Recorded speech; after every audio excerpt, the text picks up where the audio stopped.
Bharatiya Janata party RSS देश के लूट का सबसे बड़ा अड्डा आदि से रही है। चंदा चोरी तो अब आया है, जब मंदिर आंदोलन चला 89 से, तब से ही राम मंदिर के नाम पर चोरी हो रही है। ये तो अब जब जनता जागरूक हुई, सोशल मीडिया पे आया, तमाम चीज़ें धीरे धीरे जागरूक हुई, तब जनता जान पाई। ये तो चोरी 92 से ही शुरू कर दिए हैं, और ये तो 200 करोड़ की नहीं। अगर इस चोरी को कायदे से एसआईटी जांच न करे, बल्कि जो सुप्रीम कोर्ट के रिटायर्ड जज हैं उनकी एक कमेटी बनाई जाए और सीबीआई को लगा करके निष्पक्ष जांच कराई जाए। मंदिर की जो चोरी हुई उसमें नीचे से लेकर के ऊपर तक आरएसएस तक सब इसमें शामिल हैं। इन पैसों से सांसद विधायक खरीदे गए, सरकारें बनाई बिगाड़ी गई, और बंगाल चुनाव में भी इस पैसे का बड़ा इस्तेमाल किया गया।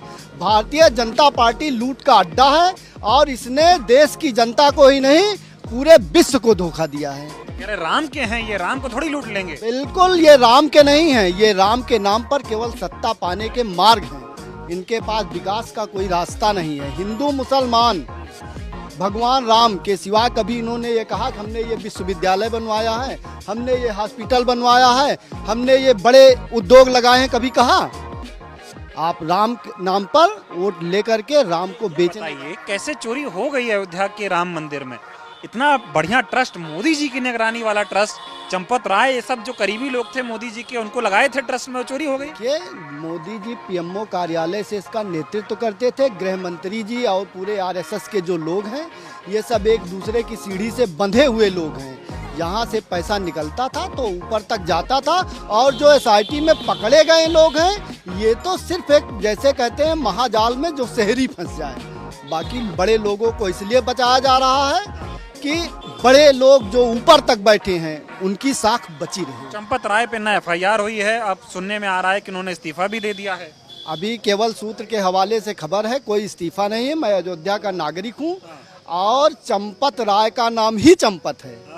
इसमें चाहे वो नृपेंद्र मिश्रा जी हों, चाहे इस ट्रस्ट के बड़े अध्यक्ष हों, चाहे पीएमओ का, मैं तो यहाँ तक कहता हूँ कि जब से मंदिर निर्माण हो रहा है, माननीय हमारे मुख्यमंत्री योगी आदित्यनाथ जी महीने में 4 बार आते थे।